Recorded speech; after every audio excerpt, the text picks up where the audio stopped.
Merci pour votre fidélité, mesdames et messieurs. Bonsoir et bienvenue dans ce journal. Les populations de Hamdallah et Bundaro qui se trouvent dans la commune de Keur Massar Nord sont confrontées à d'énormes difficultés en cette période d'hivernage.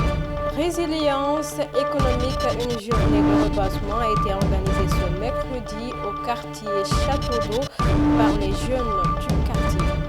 À Sédhiou, la SC a joué sa finale de fraternité marquant les 10 ans de son existence. C'était tout pour le sommaire. Une fois encore, bonsoir et bienvenue dans ce journal.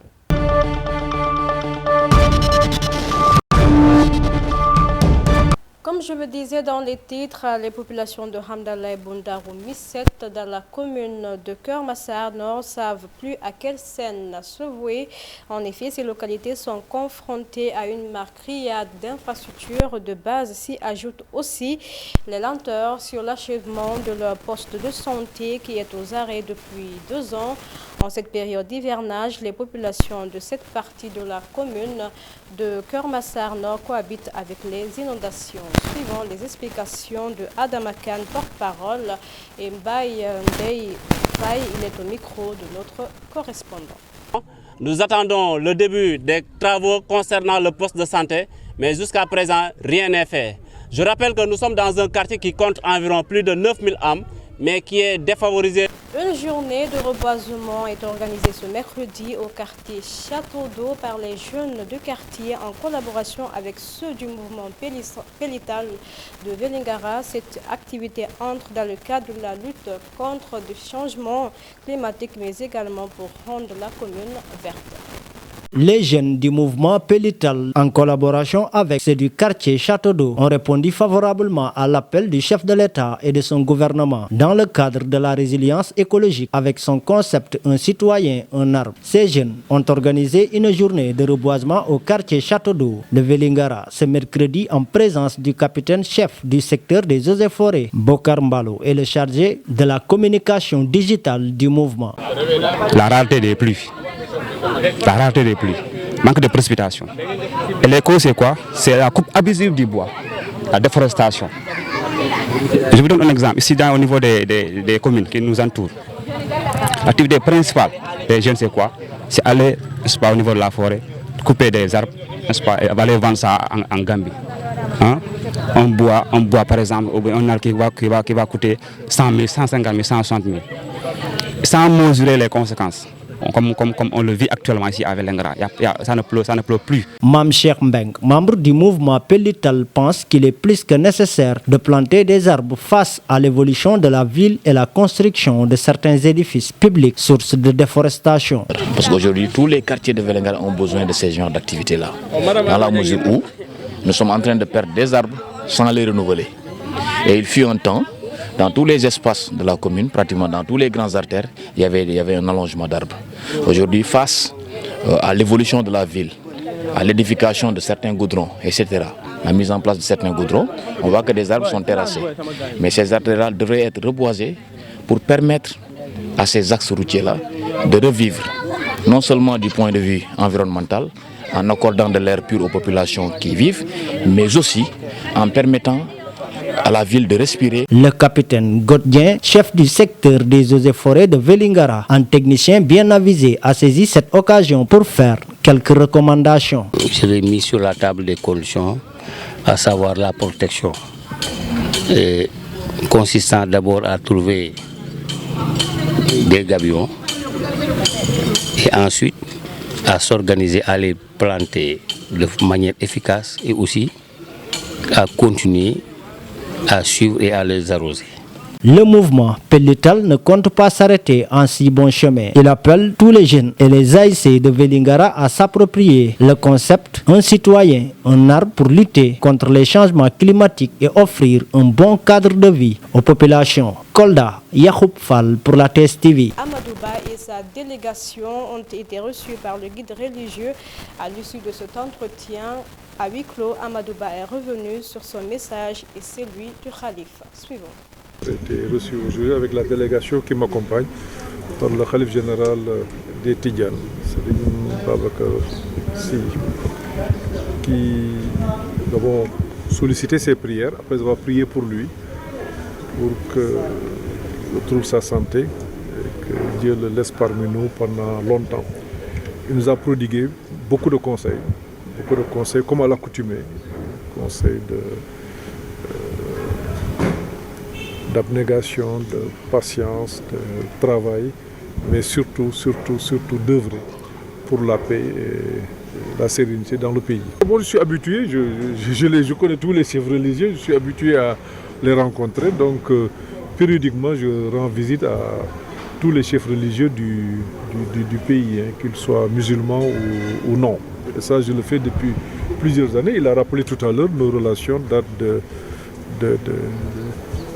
d'au moins de 15 ans hein, que je fréquente le Khalif. Donc, ce n'est pas une nouveauté. Ce n'est pas une nouveauté. Maintenant, c'est vrai que le contexte est aidant. Une visite peut être interprétée, mais c'est rien du tout. C'est une visite comme j'ai l'habitude de le faire. Un autre fait qui marque l'actualité de ce journal, la journée de l'excellence, a été célébrée ce mardi au Grand Théâtre Doudou Ndiaye sous la présence du chef de l'État et de son Premier ministre.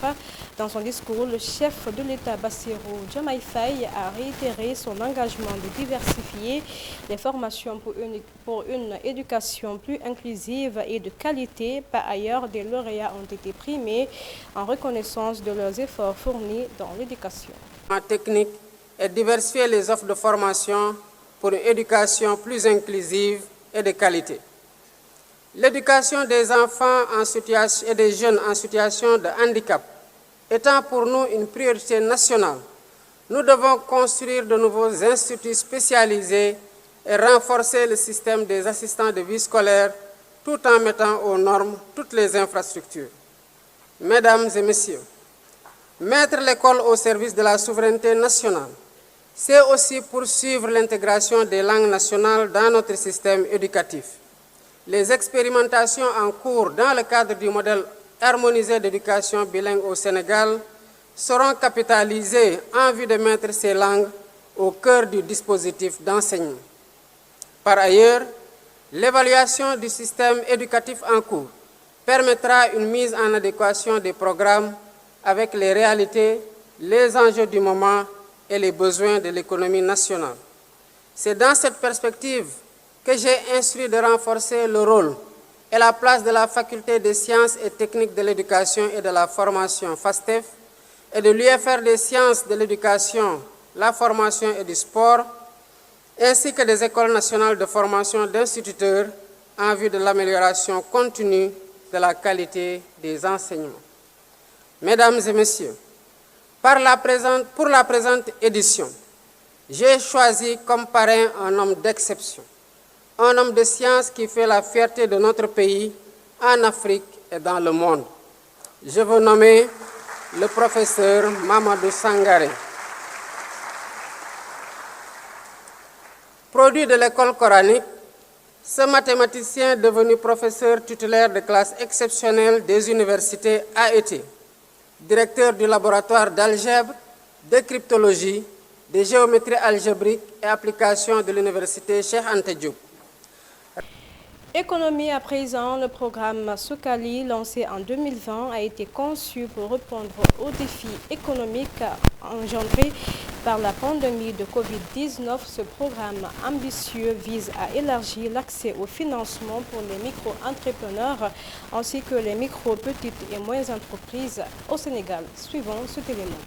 Un peu à viser à accompagner pour une résilience économique et sociale de nos entrepreneurs et des PME et des PMI.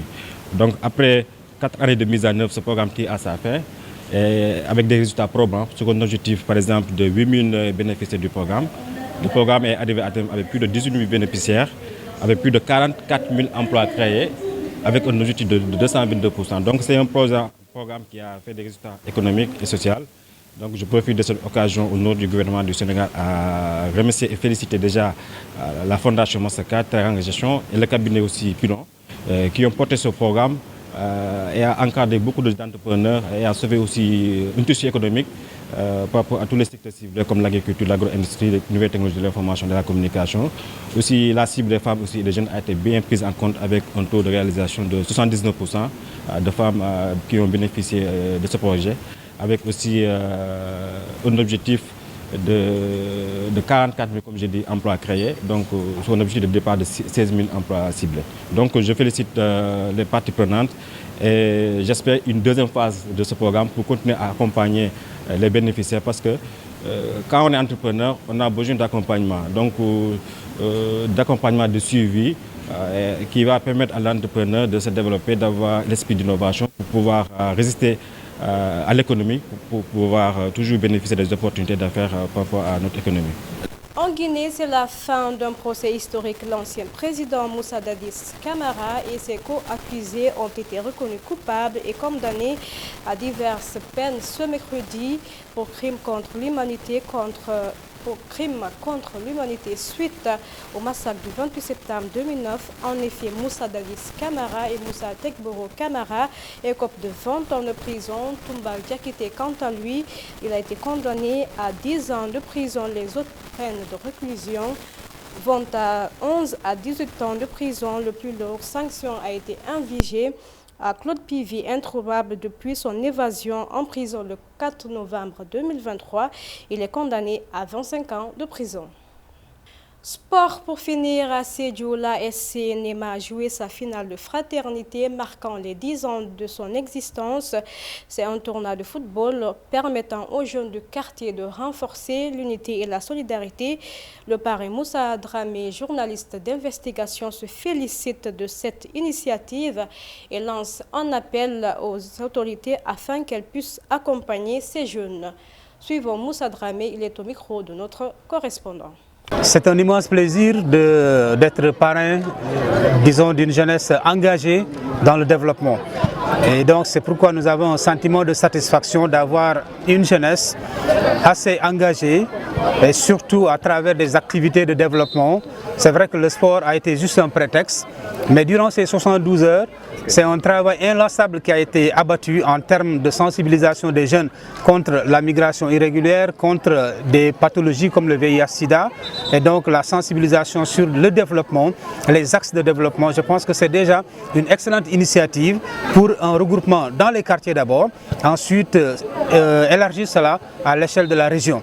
Cela c'est une satisfaction immense et aujourd'hui le sport qui regroupe l'ensemble des jeunes ici de Sédhiou constitue en réalité un tremplin pour justement raffermir les relations sociales, en juger de par l'appellation de ce tournoi, à savoir le tournoi de la fraternité. Je pense que l'appel que nous pouvons lancer, c'est aux autorités, aux décideurs, aux bailleurs, d'accompagner cette jeunesse saine aujourd'hui, engagée vaillamment pour que véritablement le développement puisse être une réalité dans une dynamique donc de synergie entre les jeunes et l'ensemble des acteurs des communautés. La terre, c'est en fait un intrant indispensable dans le développement aujourd'hui. Les grandes nations qui se sont développées aujourd'hui ont travaillé la terre. Nous avons de vastes plaines, nous avons des terres qui sont cultivables, des terres qui sont fertiles, mais il faut qu'on s'engage avec l'accompagnement bien sûr, l'accompagnement technique, l'encadrement des pouvoirs publics, des techniciens, des agronomes, pour que véritablement ce potentiel que nous avons ici, qu'on puisse les convertir en richesse véritablement utile pour la société. C'est avec ce mot de sport que nous bouclons cette édition d'information. Merci de l'avoir suivi sur la télévision Tamashek,